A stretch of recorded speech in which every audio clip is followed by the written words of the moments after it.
Vision செய்திகளுக்காக ஆனந்தி. விரிவான செய்திகளை காணும் முன் இன்றைய முக்கிய செய்திகள். வான்வழி தாக்குதல் பாதுகாப்பு ஒத்திகை இன்று புதுவையில் நடைபெற்றதா? புதுவை அரசை கண்டித்து 20ஆம் தேதி பந்த் போராட்டம், இந்தியா கூட்டணி கட்சி அறிவிப்பு. நாட்டின் பாதுகாப்பிற்கு இந்திய அரசு மேற்கொள்ளும் அனைத்து நடவடிக்கைகளுக்கும் புதுவை அரசு துணை நிற்கும், முதலமைச்சர் ரங்கசாமி பாராட்டு. இனி விரிவான செய்திகள். புதுவையில் வான்வழி தாக்குதல் ஒத்திகை நிகழ்ச்சி இன்று நடைபெற்றதா? பாகிஸ்தானுக்கு எதிரான போரை இந்திய ராணுவம் இன்று அதிகாலை தொடங்கியுள்ளதா? இதனால் மத்திய அரசு நாடு முழுவதும் போர்க்கால ஒத்திகை நடத்த அறிவுறுத்தியுள்ளது. ஆபரேஷன் அபயாஸ் எனும் குடிமை பாதுகாப்பு ஒத்திகையை நடத்துவது குறித்து மாவட்ட ஆட்சியர் அலுவலகத்தில் ஆலோசனை நடைபெற்றதா? இதில் அரசின் பேரிடர் மேலாண்மை, காவல், சுகாதாரம், பொதுப்பணி, உள்ளாட்சி, மின்துறை, தீயணைப்பு உள்ளிட்ட அனைத்து துறை அதிகாரிகளும் கலந்து கொண்டனர். கூட்டத்தில் இன்று மாலை 4 மணிக்கு லாஸ்பேட்டை எலிப்பேடு மைதானத்தில் வான்வழி தாக்குதலின் போது மேற்கொள்ள வேண்டியவை குறித்த பாதுகாப்பு ஒத்திகை நடத்த முடிவு செய்யப்பட்டதா? இது ஒத்திகை என்பதால் பொதுமக்கள் யாரும் பீதியடைய வேண்டாம், ஒத்திகையை நடத்த முழு ஒத்துழைப்பு தர வேண்டும் என்று மாவட்ட ஆட்சியர் குலோத்துங்கன் தரப்பில் வேண்டுகோள் விடுக்கப்பட்டது. அதன்படி இன்று மாலை 4 மணிக்கு மாவட்ட ஆட்சியர் தலைமையில் நடைபெற்ற நிகழ்ச்சியில் முதுநிலை காவல் கண்காணிப்பாளர் கலைவாணன், காவல் கண்காணிப்பாளர்கள், NCC உள்ளிட்ட பல்வேறு அரசு துறையை சேர்ந்தவர்கள் கலந்து கொண்டனர். முதலில் சைரன் ஒலிக்கப்பட்டது. பின்னர் வான்வழி தாக்குதல் நடத்தப்பட்டதாக அறிவிக்கப்பட்டது. பொதுமக்கள் காயம் ஏற்பட்டு உயிர் சேதம் ஏற்பட்டது போலவும் நடித்து காட்டினர். பின்னர் வான்வழி தாக்குதலின் போது கட்டிடம் வெடித்து சிதறியது போலவும் தீப்பற்றி எரிவது போலவும் செயல் நிகழ்த்தப்பட்டது. தீயணைப்புத்துறை வீரர்கள் தீயை அணைத்து காயம் ஏற்பட்டவர்களை உடனடியாக மீட்டு ஆம்புலன்ஸ் மூலம் மருத்துவமனைக்கு அனுப்பி வைத்தனர். பின்னர் சம்பவம் நடந்த இடம் உடனடியாக சீர் செய்யப்பட்டதா. இந்த ஒத்திகை நிகழ்ச்சியினால் சிறிது நேரம் பரபரப்பு ஏற்பட்டதா.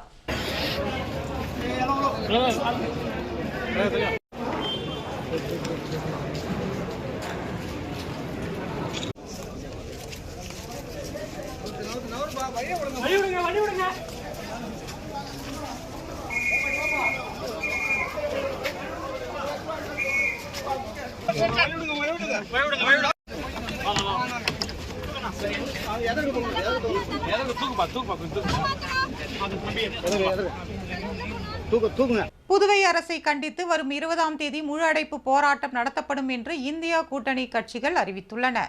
அனைத்து தொழிற்சங்கங்கள் சார்பில் விலைவாசி உயர்வு, வேலையில்லா திண்டாட்டம் உள்ளிட்ட பல்வேறு கோரிக்கைகளை வலியுறுத்தி வருகின்ற 20ஆம் தேதி நாடு முழுவதும் வேலைநிறுத்த போராட்டம் நடைபெறும் என்று அறிவிக்கப்பட்டுள்ளதா? இந்நிலையில் இந்த போராட்டத்திற்கு மேலும் வலு சேர்க்கும் வகையில் புதுச்சேரி இந்தியா கூட்டணி கட்சிகளின் ஆலோசனை கூட்டம் புதுச்சேரி இந்திய கம்யூனிஸ்ட் கட்சி அலுவலகத்தில் நடைபெற்றதா? இந்திய கம்யூனிஸ்ட் கட்சி மாநில செயலாளர் சலீம், மார்க்சிஸ்ட் கம்யூனிஸ்ட் செயலாளர் ராஜாங்கம், காங்கிரஸ் கட்சி தலைவர் வைத்திலிங்கம், காங்கிரஸ் சட்டமன்ற கட்சி தலைவர் வைத்தியநாதன் மற்றும் திமுக சட்டமன்ற உறுப்பினர்கள் அனிபால் கென்னடி, சம்பத் உள்ளிட்ட இந்தியா கூட்டணி கட்சி நிர்வாகிகள் கலந்து கொண்டனர். கூட்டத்திற்கு பின்னர் இந்திய கம்யூனிஸ்ட் கட்சி மாநில செயலாளர் சலீம், காங்கிரஸ் தலைவர் வைத்திலிங்கம் ஆகியோர் கூட்டாக செய்தியாளர்களை சந்தித்தனர். அப்போது பேசிய காங்கிரஸ் தலைவர் வைத்திலிங்கம், வருகின்ற 20ஆம் தேதி நடைபெறவுள்ள அனைத்து தொழிற்சங்கங்களின் வேலைநிறுத்த போராட்டத்திற்கு இந்திய கூட்டணி கட்சியை சேர்ந்த அனைத்து கட்சி தலைவர்களும் ஏகமனதாக ஆதரவு தருவது என்று முடிவு செய்துள்ளதாக தெரிவித்தார். வருகின்ற 20ஆம் தேதி அனைத்து தொழிற்சங்கங்கள் சார்பில் வேலைநிறுத்த போராட்டம் அறிவிக்கப்பட்டுள்ள நிலையில் புதுச்சேரியில் மாநில அளவிலான பந்த் போராட்டம் நடைபெறும் என்றும் அவர் குறிப்பிட்டார்.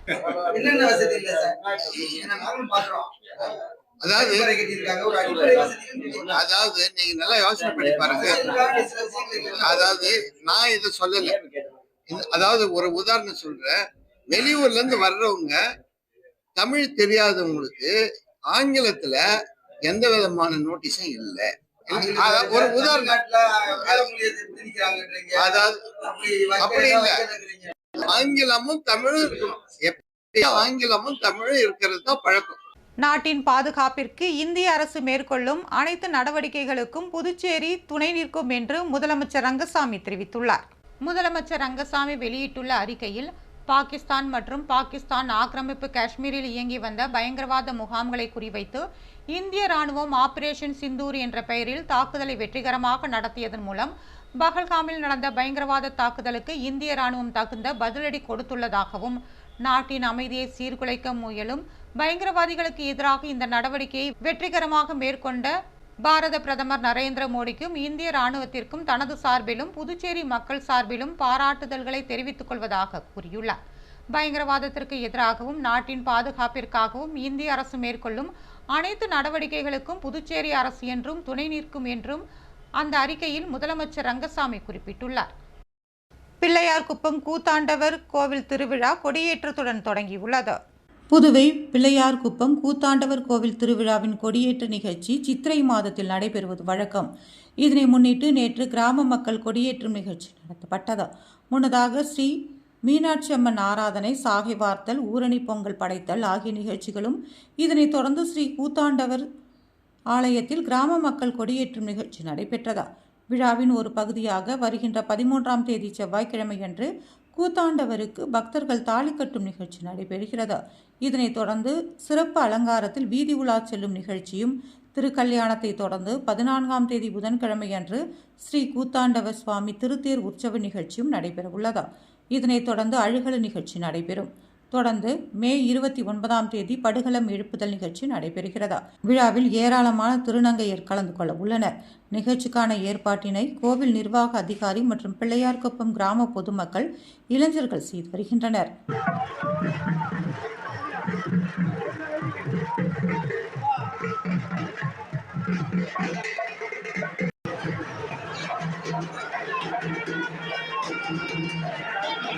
மணவெளி ராதா ஆங்கில பள்ளியில் பட்டமளிப்பு விழா நடைபெற்றது.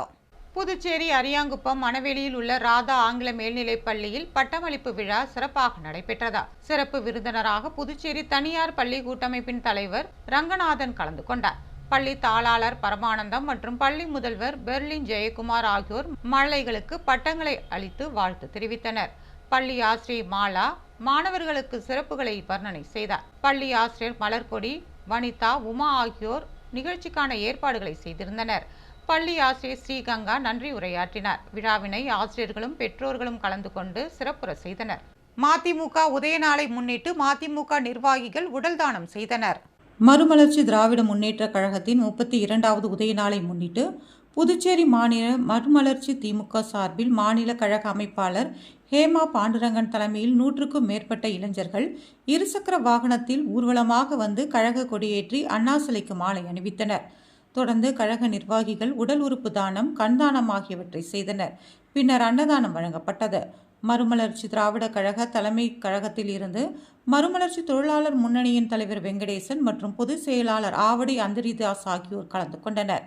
அவைத்தலைவர் செல்வராஜ், துணை செயலாளர் கலைவாணன், மூர்த்தி ஆகியோர் உடல் தானத்திற்கான விண்ணப்பத்தை ஆவடி அந்தரிதாசிடம் சமர்ப்பித்தனர். இந்த விழாவில் உருளையன்பேட்டை தொகுதி செயலாளர் சதீஷ் என்கிற சக்திவேல் ஏற்பாட்டை செய்திருந்தார். நிகழ்ச்சியில் முன்னாள் பொறுப்புக்குழு தலைவர் கபிரியல், தலைமை செயற்குழு உறுப்பினர் இளங்கோ, பொதுக்குழு உறுப்பினர் செல்லதுரை, மாசிலாமணி, மகளிர் அணி செல்வி, மறுமலர்ச்சி தொழிலாளர் முன்னணி செயலாளர் வேதா வேணுகோபால் உள்ளிட்ட பலர் கலந்து கொண்டனர்.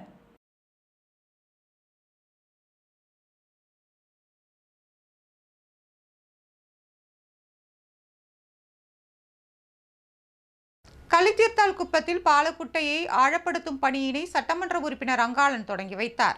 திருபுவனை சட்டமன்ற தொகுதிக்குட்பட்ட களித்தீர்த்தால் குப்பம் கிராம பஞ்சாயத்தில் மகாத்மா காந்தி தேசிய ஊரக வேலை உறுதி திட்டத்தின் கீழ் களித்தீர்த்தால் குப்பம் மேற்கு கிராம பஞ்சாயத்திற்குட்பட்ட களித்தீர்த்தால் குப்பம் ஏரி ஆழப்படுத்தும் பணிக்காக 32 லட்சம் ரூபாய் செலவீட்டில் பூமி பூஜை நடைபெற்றது. பூமி பூஜை நிகழ்ச்சியில் சட்டமன்ற உறுப்பினர் அங்காளன் கலந்து கொண்டு விழாவிற்கு தலைமை தாங்கினார். நிகழ்ச்சியில் மாவட்ட ஊரக வளர்ச்சி முகமை திட்ட இயக்குனர் செல்வி இஷிதாரதி, செயற்பொறியாளர் ஸ்ரீனிவாசன், வில்லியனூர் வட்டார வளர்ச்சி அதிகாரி தயானந்த், உதவி பொறியாளர் ராமன், இளநிலை பொறியாளர் ராமகிருஷ்ணன் உள்ளிட்ட பலர் கலந்து கொண்டனர்.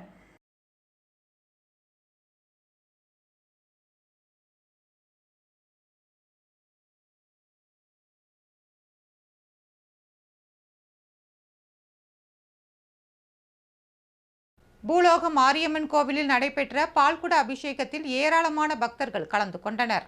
புதுவை பாகூர் மேற்கு வீதியில் உள்ள அருள்மிகு ஸ்ரீ பூலோக மாரியம்மன் ஆலயத்தின் 4ஆம் ஆண்டு பால்குட அபிஷேகம் சிறப்பாக நடைபெற்றது. மங்கள இசையுடன் தொடங்கிய இந்த விழாவில் பக்தர்கள் 101 பால்குடங்களை எடுத்து சென்றனர்.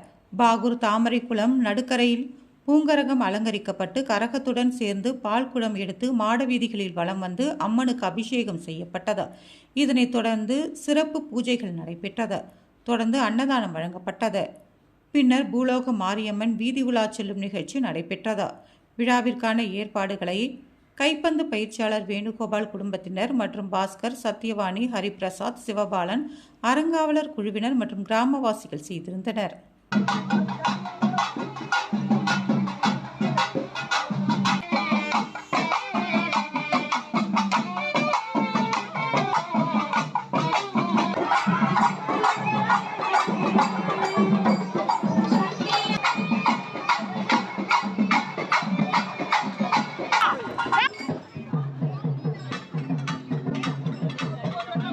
பிரிட்டிஷ் இன்டர்நேஷனல் பள்ளியில் கூடைப்பந்து போட்டிகள் தொடங்கியுள்ளன. புதுவை பிச்சைவீரன்பேட் பகுதியில் பிரிட்டிஷ் இன்டர்நேஷனல் அகாடமி பள்ளி உள்ளது. இந்த பள்ளியில் கூடைப்பந்து போட்டி நடைபெற்றதா. கல்லூரி இயக்குனர் சாம்பால் வழிகாட்டுதலின்படி நடைபெற்றதா. பள்ளி முதல்வர் அபிராமி தலைமையில் நடைபெற்ற இந்த போட்டியில் புதுச்சேரி கூடைப்பந்து சங்க பொருளாளர் பிரகாஷ் சாந்து சிறப்பு அழைப்பாளராக கலந்து கொண்டு போட்டியினை தொடக்கி வைத்தார். பள்ளி இயக்குனர் குமரவேல், நிர்வாக அதிகாரி சுப்பிரமணியன் மற்றும் சாம்பால், கல்வி அறக்கட்டளையின் குழுமத்தினர் மற்றும் பள்ளி மற்றும் கல்லூரி முதல்வர்கள், அனைத்து துறை தலைவர்கள், ஆசிரியர்கள், பேராசிரியர்கள், துணை பேராசிரியர்கள், மாணவர்கள் கலந்து கொண்டனர். பல்வேறு பள்ளி மற்றும் கல்லூரிகளில் இருந்து போட்டியில் ஏராளமான வீரர்கள் கலந்து கொண்டனர்.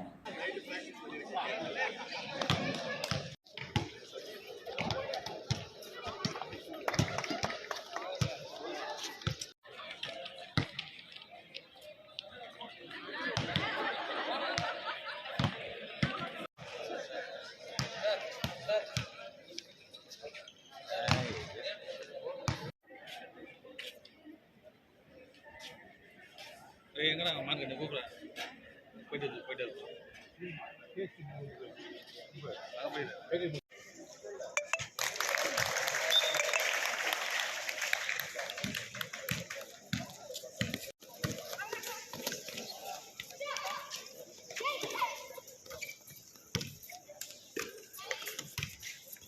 அரியாங்குப்பம் ஜெயராம் நகரில் சாலை அமைக்கும் பணியினை சட்டமன்ற உறுப்பினர் பாஸ்கர் என்கிற தட்சிணாமூர்த்தி தொடங்கி வைத்தார். புதுவை அரியாங்குப்பம் கொம்யூன் பஞ்சாயத்திற்குட்பட்ட ஜெயராம் நகரில் சட்டமன்ற உறுப்பினர் மேம்பாட்டு நிதி முதல் தவணையில் இருந்து சுமார் 10,09,852 ரூபாய் செலவில் தார் சாலை அமைக்கும் பணிக்கான திட்ட மதிப்பீடு செய்யப்பட்டு இதற்கான பணியாணை பெறப்பட்டது. இப்பணிக்கான தொடக்க விழா நடைபெற்றது. சட்டமன்ற உறுப்பினர் பாஸ்கர் என்கிற தட்சிணாமூர்த்தி கலந்து கொண்டு பூமி பூஜை செய்து பணியினை தொடக்கி வைத்தார். இந்நிகழ்ச்சியில் அரியாங்குப்பம் கொம்யூன் பஞ்சாயத்து ஆணையர் ரமேஷ், உதவி பொறியாளர் நாகராஜன், இளநிலை பொறியாளர் சுரேஷ் மற்றும் அப்பகுதி என்ஆர் காங்கிரஸ் நிர்வாகிகள், கூட்டணி கட்சியினர் மற்றும் பொதுமக்கள் கலந்து கொண்டனர்.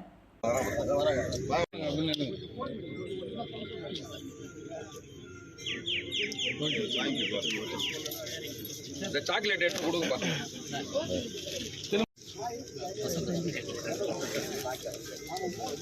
பாஜக பிரமுகர் உமாசங்கர் கொலை வழக்கை சிபிஐக்கு மாற்ற வேண்டும் என்று பாஜக சட்டமன்ற உறுப்பினர்கள் கோரிக்கை விடுத்துள்ளனர்.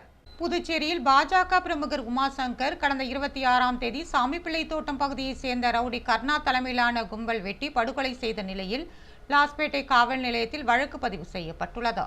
அதன் அடிப்படையில் சாமிப்பிள்ளை தோட்டத்தை சேர்ந்த ரவுடி கர்ணா மற்றும் அவரது கூட்டாளிகளை காவல்துறையினர் கைது செய்து சிறையில் அடைத்தனர்.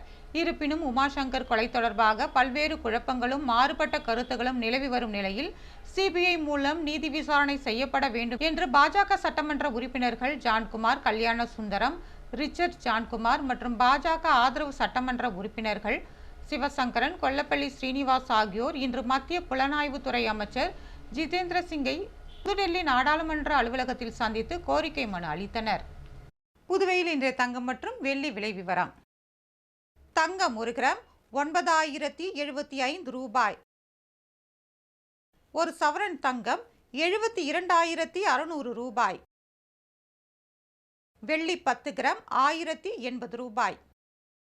மீண்டும் இன்றைய முக்கிய செய்திகள். வான்வழி தாக்குதல் பாதுகாப்பு ஒத்திகை இன்று புதுவையில் நடைபெற்றது. புதுவை அரசை கண்டித்து 20ஆம் தேதி பந்த் போராட்டம். இந்தியா கூட்டணி கட்சி அறிவிப்பு. நாட்டின் பாதுகாப்பிற்கு இந்திய அரசு மேற்கொள்ளும் அனைத்து நடவடிக்கைகளுக்கும் புதுவை அரசு துணை நிற்கும். முதலமைச்சர் ரங்கசாமி பாராட்டு. இத்துடன் செய்திகள் நிறைவு பெறுகிறது. வணக்கம்.